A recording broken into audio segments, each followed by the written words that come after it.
Welcome to Briz Productions. Hey guys, welcome back to another exciting episode here on Briz Productions. I know you all missed me and I missed all of you as well, but we have to admit it has been crazy so far here in Australia due to the pandemic. But don't worry, we are back, and what a good way to start off the whole brand new year with a good old friend, James Liotta. How's it going, mate? Thank you very much, mate. Good to see you again. Always a pleasure. Yeah, after like a year planning this, we finally get together to do this, mate. It's good. I mean, we always wanted to try and do it in person, but they've kept us apart, mate. What can I say? Yeah, I can imagine. Yeah. But guys, we got James Liotta here, one of a kind guy, actor, producer, director, and creators of one of the creators of People on Pasquale. So guys, we're just going to go through a little beginning of where James right now is. Where did the whole career of you start acting, my friend?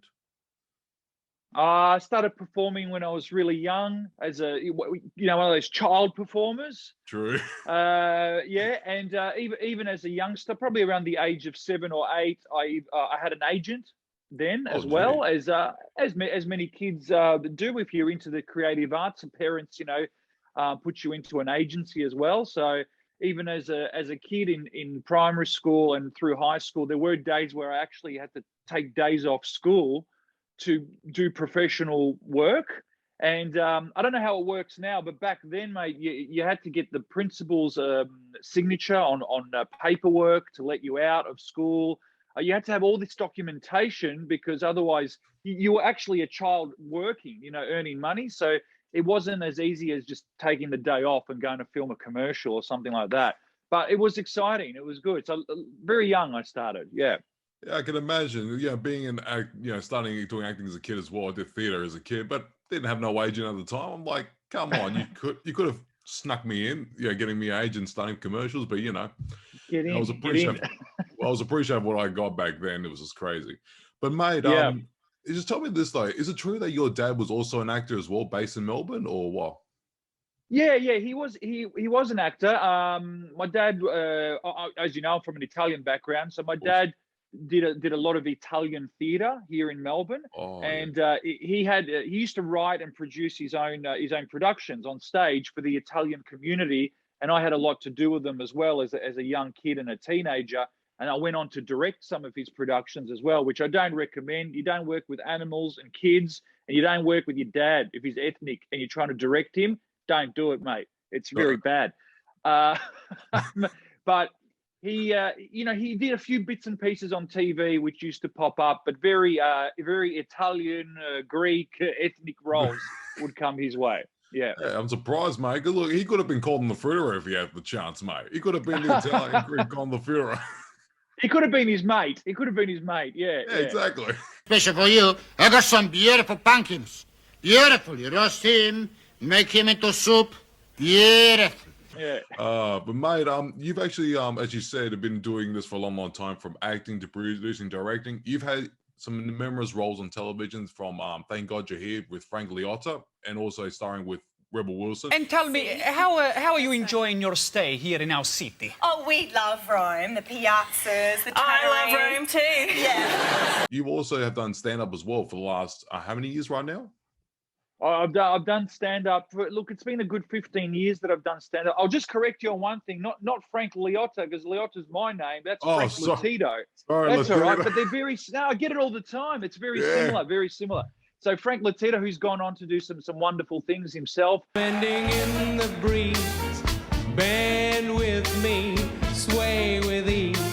We were on an episode of Thank God You're Here with Rebel Wilson. This is before she was, an A-list celebrity, in America. And in terms of the stand-up, a good 15 years of doing stand-up, probably I'd say the last 5 to 6 have been very strong for me in stand-up, but always within that ethnic comedy market. And I'll speak for the Italians. The Italians have the highest rate of depression sitting next to people they don't want to sit next to. And where does this happen? Weddings, that's right, at the weddings. It's another reason why I can't get married, right? Can't put the guest list together. And we all know the story, whether you're Greek, Italian, or other wog nationality in here, the story's always the same. Oh, no, you can't sit Zia Teresa next to Zia Lucia because Zia Lucia no speak to Zia Teresa in 25 years since Zia Lucia called Zia Teresa husband fat at the 1982 Christmas dinner. Yeah. I think we had a conversation, I think about a year or two ago, that your big inspiration was obviously in this country, George Kapanaris doing all the stand-ups. Yes, us Greeks, we are the champions of everything. Except soccer, we're shit at soccer. We were good at soccer 2 years ago, now we're shit. What we need is a haka. Like the New Zealanders, Ray, they got the haka. What we need is a malaka.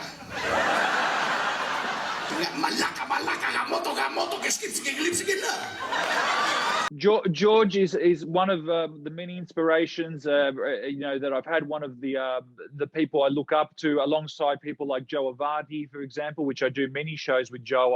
I open quite frequently for Joe and his shows, which I feel we complement each other very well because I'm Italian as well. So I do my little thing, warm up the crowd, and then he comes on with the big show, of course. Like I said to you before, the kids of today, they got it easy. They got everything that they want, these children. And I can't even begin to imagine doing what they do. I'd be too scared, you know what I mean? The things that they get away with, I remember telling my father, I wanted a colour TV. He smacks me in the head. He goes, now you'll see colour. You know what I mean? But now, these guys, mate, I used to look up to them. They've got a few years above me, and not too much, but a few. And I used to look up to them as a kid. And it's great to be a colleague and a friend now with these guys. But like, we've all had the best of both worlds, from George to Joe, and also you, and also I think we've had some amazing people from other different ethnic backgrounds, from Tahir. When I first came to Australia, someone said, mate, you do this, mate, you do that, and Bob's your uncle. Who? Bob Shahady. First thing I would do on home and away as a Lebanese guy is knock the caravan park down and build units. I think all the names that you've mentioned, and there'd be others in that category as well, of course. I think they're very iconic names who are still doing some great work. And for any up and coming ethnic comedians, there are the ones that start, they want to stay online, but they're the ones that want to take it further and do stage stuff and really get out there. I think these are the guys we do look up to and go, they made it possible. I think so can we, Yeah, exactly.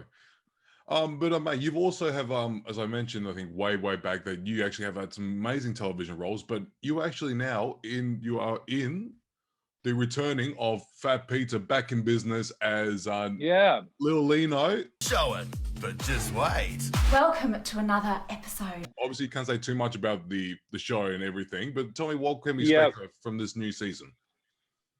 The new season, look, first of all, it's fantastic that this show has come back. It had such a cult following back in the days on SBS. And now it's on 7 Mate. And it came back in 2019 with a new season, 4 brand new episodes. It took off. It went really well. Had a couple of roles with Paulie there as his cousin Lino. And then it was fantastic to hear from him again last year and say, hey, I'm coming back with season 2 of the new era of Fat Pizza, and I'd like to keep you in the show, and I've got a more prominent role this time, especially episode 3 is a big one for me. Sort of the storyline centers a lot around the character of Lino. What can you expect, mate? It's Fat Pizza. You can expect everything that's absurd. It's just an absurd, laugh out loud comedy, as we all know, and just crazy things that happen. But it's such an escape, when you watch a show like that, because it's so much fun to make as it is to watch as well. Well, Paulie has done everything, if I can say. He's produced, direct, starring. Yeah. Like, what can we expect from this guy? Legend of a guy of doing ethnic comedy. He's amazing. I tell you what, Paulie Fennick works his absolute arse off. He really does. He does do it all. It was actually a wonderful experience to work alongside him as an actor, but at the same time having direct as well. This huge production, and I think that's another aspiration of mine. Because Paulie's given me an opportunity in TV that I've never had before. Other people have given me opportunities on stage, but Paulie's really given me an opportunity on TV with this show. So I'm really looking forward to it. Oh, we cannot wait for the new season to air it, and it's in August, if I'm correct. Yeah, it's the dates come out most recently September 8th is when it's coming out. But what they're going to do is in August they're going to repeat the last season and some of his other shows like Housos and things like that, just as a lead-in. And then September 8th, new season on 7 May. That's when it begins. Woo! We cannot wait for that. Look, it's going to be good. It's one of Australian. It's like one of the cult classics of Australia. You've had Acropolis now. We've had Fat Pizza, Houso, Swift and Shift. You name it, and the shows that keep going on as we speak. It's just amazing. Yeah. Yeah. Then yeah, absolutely.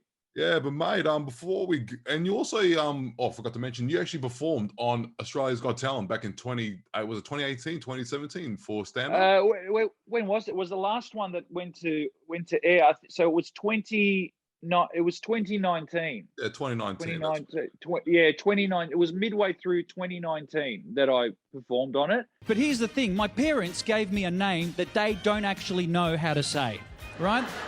My dad, he calls me Jamie. That's how he says James. My mum, Jamesy. Right? She used to drop me off at school. She'd wind down the window, stick her head out the window and go, Jamesy, I pick you up after school. Be a good boy. Yeah, so I got through to the TV special. I got through with the judges, and I actually got 4 yeses on the night, but just the nature of how the show works, not everyone that gets 4 yeses progresses onto the next round. And unfortunately, I didn't progress, but a couple of other friends of mine did. Umit Bali, who went on to the finals. Oh, that's right, yeah. Comic, and he's a friend of mine. He's based in Sydney, and he's on Fat Pizza as well. So he's returning with his character too. So we had a few things in common. But it was a really wonderful experience. And for me, to be honest, I went in with my ethnic stand-up comedy thinking they don't want to see any of this. It's Australia's got, they don't want to see ethnic comedy. But they said they did. And when I did my 4 or 5 minutes on stage, it was really well received. So it gave me a little perk up to kind of go, you know what? Ethnic comedy has an audience outside of ethnic audiences as well. I love stand-up comedian. I couldn't do it. I think it's one of the hardest jobs to make people laugh. Eventually get over it and you move on and, you know, you do your own shows and your own productions. That's the key. You've got to do your own work, you know? Yeah, and that's what we're going to be talking about. Lastly, before we go, that you are back on the road once again with your best mate, Piero Vivatene, for doing People and Pasquale, traveling around the country. Yeah. Tell us about the new show, mate. Well, we've got the new show that's happening and we've got our fingers crossed because we know how shows are going at the moment in Australia. And I just want to reassure people that if you book a ticket to the show and it doesn't go ahead because of a lockdown, you do get a choice. You can have a full refund of the ticket or you can move to the date that we have to move it to. So rest assured, there's nothing to lose. We want people to commit, help the performing arts and support us, you know, because we really need that. But the new show for People and Pasquale, it's our 3rd national tour. You're in Adelaide, aren't you? Correct.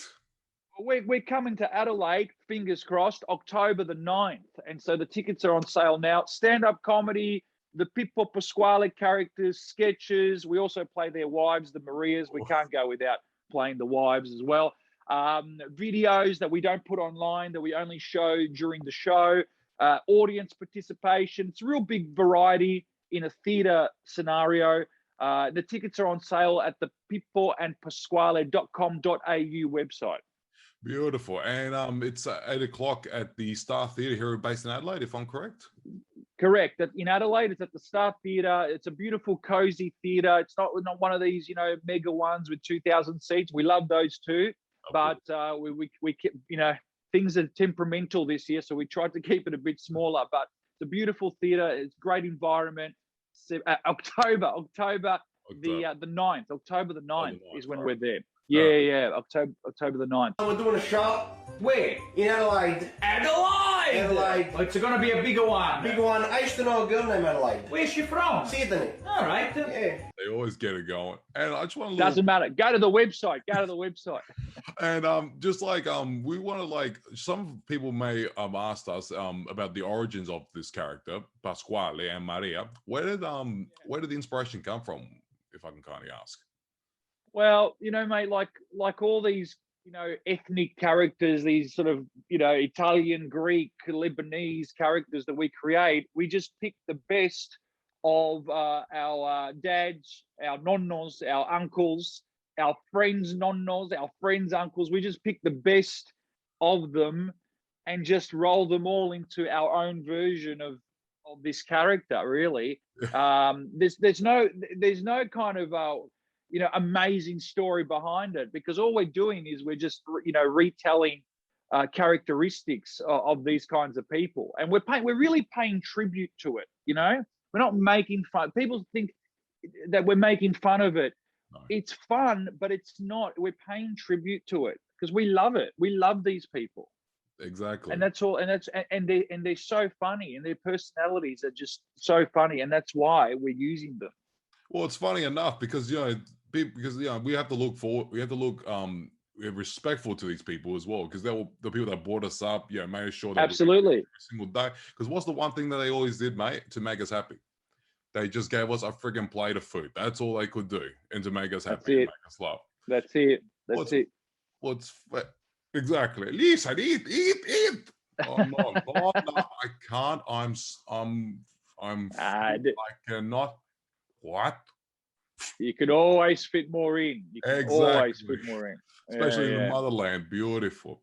Yeah. And the traditions that keep going alive as well, thanks to social media now. Everyone's going online to these groups, keeping the traditions going from from pasta sauce day to the salami day.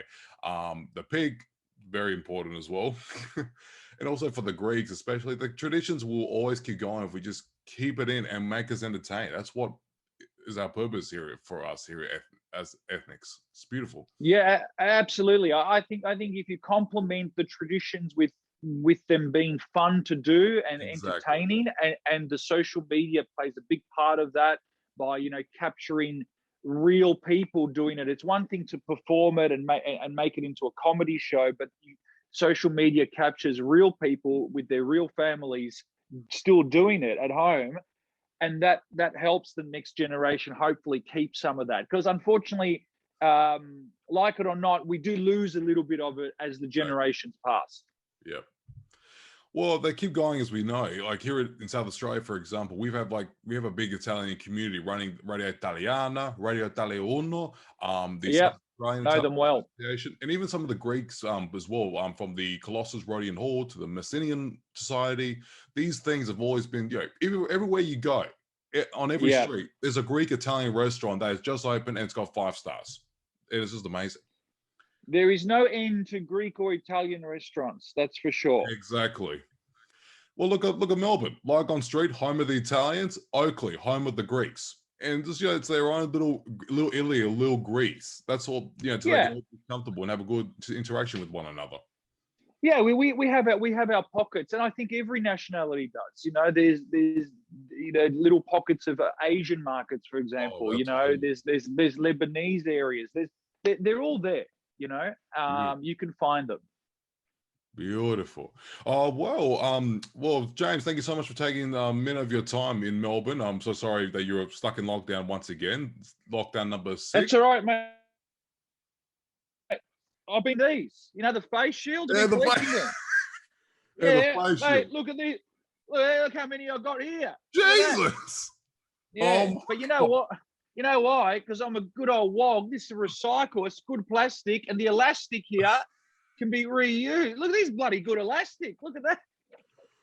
Oh my God, was that from Pasquale's underpants? It could be. He needs it. He needs it. That was a place I have to regularly go into at the moment, and it's a face shield on every visit. So I collect them because they're funny. Well, they're better off than the actual mask themselves, mate, performing damn surgery. They can't breathe in those things.